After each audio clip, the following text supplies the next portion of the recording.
आनंद Dubey ji, Samajwadi party कह रही है कि भाजपा ने काला चश्मा लगा लिया बिल्डिंग वाला, और अच्छा है इनको दिखाई नहीं दे रहा, हम उसी वक्त जो है जल्दी से फरफर करके पूरे प्रदेश में अपना वो प्रचार अभियान चरम तक पहुंचा दे रहे हैं। देखिए अमिताभ जी, हमने जो चश्मा लगाया है उस चश्मे का नाम है सबका साथ, सबका विकास और सबका विश्वास, जिससे हमें पूरा देश एक जैसा दिखाई दे रहा है। पूरे देश की जनता की सेवा करना हमारा काम, जिसके जरिए हमने तमाम चीज की है, तमाम योजनाएं, मैं बार बार क्या गिनाऊं, तमाम उपलब्धियां क्या गिनाऊं, लेकिन एक बहुत स्पष्ट चीज है कि समाजवादी पार्टी ने कौन सा चश्मा लगाया था अपने कार्यकाल में 5 साल में कि उन्हें दंगों में झुलसता हुआ उत्तर प्रदेश नहीं दिखता था,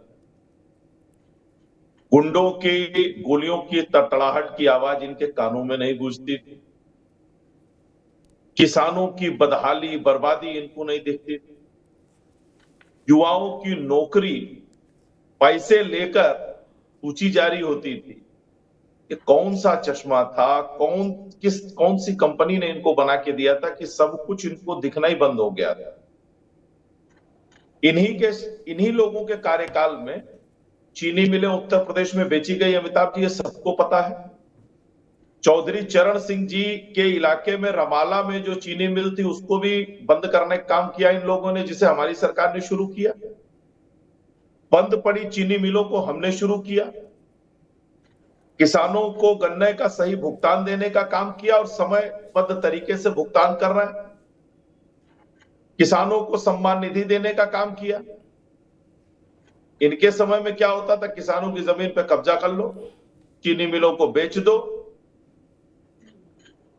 और झूठ बोलो बैठ के टीवी। यही मैं आपसे कह रहा हूं कि प्रधानमंत्री मोदी जी को कन्हैया कुमार की सभा में प्रधानमंत्री मोदी जी को गाली दी जा रही, आपने वीडियो देखा होगा, और छोटी मोटी गाली नहीं, उनकी मां को गाली दे जा रही। तेजस्वी यादव के मंच से रामविलास पासवान जी की पत्नी को गाली दी जा रही है, चिराग पासवान जी की माता जी को गाली दी जा रही है, वो भी मां बहन की गाली दी जा रही है। कवासी लखमा साहब वहां कह रहे हैं मोदी मरेगा, मोदी मरेगा। इधर शिवपाल जी कह रहे हैं कि वोट नहीं दोगे तो हिसाब किताब करेंगे। इमरान मसूद कुछ कह रहे तमाम। अब कौन सा लोकतंत्र चाहिए भैया? आपका वो वाला लोकतंत्र दे दें कि आप आए और सीधे खंजर रखें और कहें चलो ऊपर निकल जाओ, तब माना जाएगा कि आप लोकतंत्र के प्रहरी हैं या लोकतंत्र। आप ऐसा कौन सा लोकतंत्र चाहते हैं भाई? आप मंच से गाली दे रहे हैं, आप सरकार को कोस रहे हैं, आप लगातार जो करना है कर रहे हैं, फिर भी आप हम पे आरोप लगा रहे हैं और आपके आरोप हमेशा झूठे होते हैं। अमिताभ जी, ये जो लोग कहते हैं ना हम पे कि ये सरकार ईडी सीबीआई से डरा रही है, इन्हीं पार्टी के मुखिया मुलायम सिंह यादव चीख चीख के कहते थे कांग्रेस पार्टी हमको सीबीआई डरा रही है, हमको जेल भेजना चाहती है। उनके बयान है, आप गूगल करिए, निकल जाए। मुझसे भी इंटरव्यू में कहा था। हाँ, लालू यादव जी के खिलाफ तो जितना कुछ हुआ सब कांग्रेस की सरकार में हुआ। ठीक, आनंद जी अभी रुकना होगा और कहा, लेकिन आज उन्हीं के साथ गठबंधन में है। जोशी जी, एक दृष्टांत छोटा सा, फिर आप अपनी बात कीजिए। राहुल जी ने अभी कहा कि जो कुछ भ्रष्टाचार हो रहा उस सबका केंद्र प्रधानमंत्री हैं। ठीक, इतना बड़ा और इतना तीखा आरोप लगाने के बाद भी पूर्ण सुरक्षा में, पूर्ण सम्मान में है, जहाज में, सड़क पे, होटल में, दाएं में, बाएं में, मंच पर, रैली में राहुल जी हैं ना प्रतिष्ठापित। क्या उनके वाणी पर कोई प्रतिबंध लगाया किसी ने? और जहां लोकतंत्र नहीं होता है तो वहां तो किम जोंग जैसी स्थिति होती है। मेरी समझ छोटी है तो मुझे ऐसा लग रहा है, वहां तो आप ऐसा नहीं बोल सकते कि बोल सकते। अगर यहां बोल रहे हैं और बोलने के बाद भी आनंद है, परमानंद है, तो इसका मतलब लोकतंत्र खाया पिया है, मजबूत है नहीं। पहले तो आनंद दुबे जी को बता दूं, हमारे आदरणीय मोदी जी किस प्रकार की संवैधानिक शालीन भाषा बोलते हैं। मैं आपको याद दिला दूं, 100 करोड़ की गर्लफ्रेंड हमारे गंभीर नेता मोदी जी। और आपको याद दिला दूं, किसान की विधवा हमारे आदरणीय मोदी जी बोलते हैं। ये ऐसे शब्दों का प्रयोग करते हैं। आप दूसरों की बातें तब करिए जब आपके नेता क्या बात करते हैं। पहला विषय, इससे लोकतंत्र खत्म हो गया। नहीं, अगर ऐसे शब्दों का प्रयोग हुआ तो लोकतंत्र खत्म हो गया। एक मिनट, ठीक है, ठीक है। बदतमीजी वाली डिबेट नहीं करूंगा अमिताभ जी मैं। जी भाई, अभी रुक जाओ रोहित जी, केवल प्रोफेसर साहब जी। जोशी जी नाराज नहीं हो, अभी चुनाव 8 चरण चल रहा है, आज तो एक निपटा है, अभी 7 अध्याय बाकी हैं, तब प्रसाद बटेगा। रुक जा भैया, जनता वोट नहीं दे रही, वो वोट के लिए लाइन में खड़े हैं, आप कह रहे हो नाराज ना हो। नाराज होना तो लाजमी है। अरे रुको भाई, केवल जोशी जी की आवाज। जी जोशी जी। आनंद दुबे जी, किसानों की बात से शुरू करता हूँ, सबका जवाब दूंगा। किसानों के लिए आपने क्या करा 10 साल के आदरणीय मोदी जी के कार्यकाल में, 7 साल के आदरणीय योगी जी के कार्यकाल में, जो मैंने देखा है। किसानों के लिए सबसे पहला जो आपने गिफ्ट देने का काम करा वो है थार की धार लेके गृह मंत्री का बेटा निकल गया और थार चढ़ा दी किसानों में। अब आतंकवादी की आवश्यकता नहीं है, क्रिमिनल की आवश्यकता नहीं है, आपका एक कार्यकर्ता ही बहुत होता है। पहला विषय। और क्या करा आपने किसानों के लिए? 750 किसान आपके नेतृत्व में मारे गए, योगी जी के और मोदी जी के। अब आ जाइए आपने किसानों के लिए और क्या करा। अब कांटों से स्वागत होता है और जवान और किसान आपके मोदी जी की सरकार में आमने सामने, मोदी जवान किसान को ठोक रहा है, बॉर्डर में हमने देखने का काम करा। ये इस तरह का देश आपने बनाने का काम करा। अब आ जाइए युवाओं की बात पे। युवाओं के लिए क्या क्या किया आपने? आपको बताना चाहता हूँ, परीक्षा लीक आपके भारतीय जनता पार्टी के नेता करा रहे। कन्नौज का बेटा सुसाइड कर रहा है, पुलिस की हमारी बेटी सुसाइड करने का काम कर रही है। और नौकरी, ठीक है जोशी जी, अभी रुकना होगा। मैं ठीक आगे, अच्छा आपने अच्छी से अपनी पार्टी की बात रखी। मैं इसमें एक बुनियादी सवाल है, कई बार ये विषय आता है और मुझे लगता है अनंत काल तक आता रहेगा। तो मैं कोशिश करता हूँ कि भैंस खूंटे पर रहे, गाय खूंटे पर रहे, भागे नहीं खूंटा तोड़ के, भैंस के मुद्दे पर रहे। मनीष जी, पॉलिटिकल लोग पास नहीं जाऊंगा। मैं एक बात से बड़ा हैरान, मैं तो कम पढ़ा लिखा आदमी हूं, मनीष अग्रवाल। मैं कह रहा हूं जोशी जी की सारी बातें सही, सच, 100% नंबर इनको दे दिए। मेरे जैसा आदमी नहीं मिलेगा उधार, 100% दे दिए। किसान, महिला, युवा, दलित, मुसलमान, ओबीसी, सबका नाश भाजपा ने कर दिया, जो ये कह रहे हैं। ठीक, इसका मतलब भाजपा को एक भी सीट नहीं मिलनी चाहिए लोकसभा में। भाई जब सब वोट तो इन्हीं को देना है, ऐसा तो नहीं कि वोट जापान वाले दे जाएंगे चुपके से रात के अंधेरे में आके। जोशी जी कह रहे सारे किसानों के ऊपर, देश भर के किसानों के ऊपर गाड़ी चढ़ा दी भाजपा ने। तो जब इतना हीनियस मामला हो गया तो अब तो एक वोट मिलेगा नहीं। और मेरी समझ कहती 60% लोग किसान हैं, 50% में महिला है, आधी आबादी, 32% युवा है। तो ये तो 100 से आगे निकल गया। इसका मतलब इन तो माइनस में जाएंगे, जमानत जब्त होगी इनकी, हारेंगे ही नहीं। मोदी जी या एक आध को छोड़कर शायद जमानत बच जाए उनकी, सपा के मुताबिक, बाकी तो किसी की बचेगी नहीं। और अगर मैं आपसे पूछना चाह रहा हूं, अगर इसका उल्टा हुआ, जोशी जी अभी नहीं आएंगे आपके पास, अगर इसका उल्टा हुआ तब क्या माना जाए? अग्रवाल साहब। अमिताभ जी, आप बिल्कुल सही कह रहे हैं। ये लोग उस चीजों को एस्टिमेट नहीं कर पा रहे। इन सारे मुद्दों पे अभी 5 महीने पहले ही 5 राज्यों का चुनाव हुआ था ना, तब भी तो ये सारे मुद्दे जनता के सामने थे। क्यों फिर अभूतपूर्व जीत आती है मध्य प्रदेश में? क्यों कांग्रेस राजस्थान हार जाती है? इसलिए हार जाती है कि वो मुद्दे जनता से जुड़े नहीं है। आप जैसे बार बार कह रहे हो, क्या ये एक बार बोलेंगे कि अगर ये मुद्दे उल्टे होते हैं, अगर भाजपा प्रचंड बहुमत से आती है 400 पार से, तो क्या ये लोग उसकी जिम्मेदारी लेंगे? बिल्कुल नहीं लेंगे। फिर सारी चीजें ईडी, सीबीआई और ईवीएम पे चली जाएगी। इसीलिए इन्हें वो मुद्दे ढूंढने पड़ेंगे जो इनके जनता से जाके जोड़े।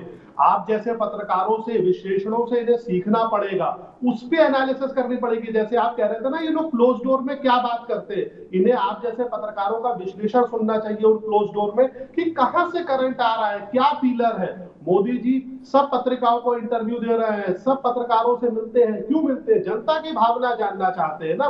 पब्लिक के बीच में आते हैं, पब्लिक की बातें सुनते हैं, जानते हैं, समझते हैं, फिर उस पर वापस जाके काम करते हैं। क्या उन्होंने किसानों का मुद्दा हल करने के लिए सारे कानून वापस नहीं लिए, क्या उसका श्रेय नहीं देंगे? उन्होंने उस चीज को माना कि हमें इस पे अभी और काम करना है, हम फिर से वापस लेके आएंगे और अच्छे तरीके से लेके आएंगे।